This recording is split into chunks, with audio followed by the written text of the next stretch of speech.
Just delay， 各位观众朋友，大家好，欢迎您收看藏人行政中央电视台本周西藏华语新闻节目，我是主持人卓玛。本期的主要新闻有：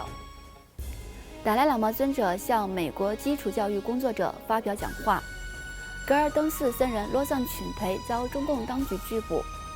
司政边巴次人对欧洲各国展开访问；驻澳洲代表伽马森格欢迎坎佩拉藏人协会新成员。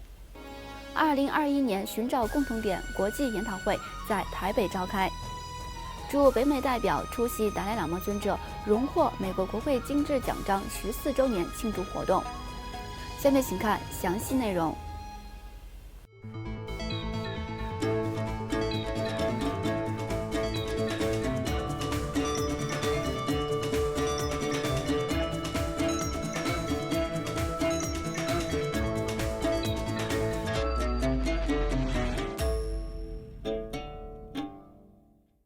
因美国科罗拉多大学波德分校雷内克朗健康研究所和加州大学圣地亚哥分校慈悲心研究所的共同祈请，西藏精神领袖达赖喇嘛尊者于本周二10月26号在印北达兰萨拉的勤宫，透过网络视讯，以叙说慈悲心、慈悲与尊严为题，与世界知名学者以及幼儿园至12年级的基础教育工作者们进行了交流。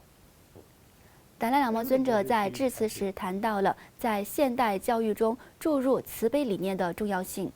另外，根据西藏境内传出的消息，西藏安多阿坝格尔登寺34岁的僧人洛桑群培于本月初遭中共当局拘捕。根据印北达兰萨拉格尔登寺西藏境内紧急情况联络小组发布的消息，本月早些时候，格尔登寺的其他几名僧人也遭中共当局拘捕。由于中共当局严格封锁当地的通讯渠道，目前无法获悉上述遭捕僧人的名字和遭捕原因。据了解，洛桑群培曾2度遭中共当局拘捕，2008年首次在西藏首都拉萨遭捕，此后于2011年在阿坝县第2次遭捕，并被拘留了4个多月。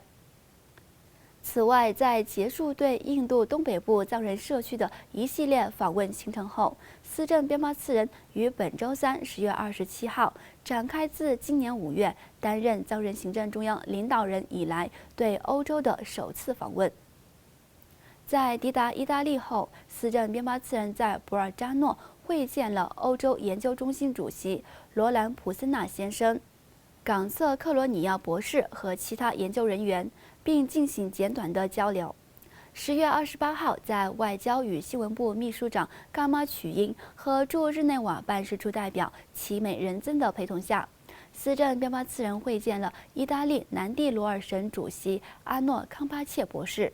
在会谈期间，司政谈到了他领导的藏人行政中央在与中国政府接触时，将继续采用达赖喇嘛尊者倡导的中间道路政策来解决藏中冲突，以及寻求欧洲各国的协调，提高人们对西藏问题的认识。此外，司政边巴次人还将于意大利当地时间周五出席在首都罗马举行的对华政策跨国议会联盟会议。这场会议是由近200名全球各国议员组成的联盟在20国集团领导人第16次峰会召开之前举行的反制会议，